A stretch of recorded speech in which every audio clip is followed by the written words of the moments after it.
ನಮಸ್ಕಾರ ಫ್ರೆಂಡ್ಸ್, ಬದಲಾಯಿಸೋ ಚಾಲೆಂಜಲ್ಲಿ ಇವತ್ತು ಡೇ 13.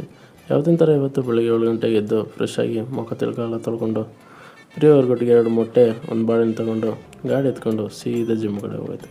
ಜಿಮ್ಮಲ್ಲಿ ಇವತ್ತು ನಮಗೆ ಚೆಸ್ಟ್ ಆ್ಯಂಡ್ ಟ್ರೈಸೆಪ್ ಇದ್ದಿದ್ದು. ಇವತ್ತು ಯಾಕೋ ಗೊತ್ತಿಲ್ಲ, ಮಂಡೇ ಮೋಟಿವೇಶನ್ ತೊಗೊಂಡು ಎಲ್ಲರೂ ಬಂದುಬಿಟ್ಟಾರೆ ಜಿಮ್ ಕಡೆಗೆ. ಫುಲ್ಲು ಓವರ್ ಕ್ರೌಡ್ ಆಗಿಬಿಟ್ಟಿತ್ತು ಜಿಮ್ಮು.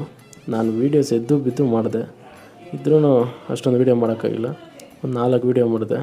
ಚೆಸ್ಟಿಗೆ ಒಂದು 3 ವೇರಿಯೇಷನ್ನು, ಟ್ರೈಸಪ್ಗೆ ಒಂದು 3 ವೇರಿಯೇಷನ್ ಆಗಿದೆ. ಹಂಗೆ ಎದ್ದು ಬಿದ್ದು ವರ್ಕೌಟ್ ಮಾಡಿ ಸೀದಾ ಗಾಡಿ ಎತ್ಕೊಂಡು ಡ್ಯೂಟಿ ಟೈಮ್ ಆಯ್ತು. ನಮ್ಮ ಮನೆ ಕಡೆ ಬಂದೆ. ಮನೆಗೆ ಬಂದು ರೆಡಿ ಆಗಿಬಿಟ್ಟು ಬ್ರೇಕ್ಫಾಸ್ಟ್ಗೆ ರೈಸು, ಎಗ್ಗು, ಸ್ವಲ್ಪ ಟೊಮೆಟೊ ಚಟ್ನಿ ತಿಂದು ಗಾಡಿ ಎತ್ಕೊಂಡು ಸೀದಾ ಆಫೀಸ್ ಕಡೆ ಹೋಗೋದು. ಆಫೀಸಲ್ಲಿ ಎಲ್ಲ ಕೆಲಸ ಮಾಡಿಕೊಂಡು ಮಧ್ಯಾಹ್ನ ಲಂಚಿಗೆ ಚಪಾತಿ, ಸೋಯಾಬೀನು, ಮೊಟ್ಟೆ ತಿಂದು ಸೀದಾ ಕೆಲಸ ಮುಗಿಸ್ಕೊಂಡು ಮನೆ ಕಡೆ ಬಂದೆ. ಮನೆಗೆ ಬರೋ ಒಂದು ಒಳ್ಳೆ ಕ್ಲೈಮೇಟ್ ಇದ್ದು. ಕ್ಲೈಮೇಟಲ್ಲಿ ನೋಡ್ಕೊಂಡು ಬಂದು ಒಂದು ಒಳ್ಳೆ ಕಾಫಿ ಕುಡಿದು ಡಿನ್ನರ್ಗೆ ರೈಸು ಎಗ್ಗು ತೊಗೊಂಡು ದಬಾಕೊಂಡೆ.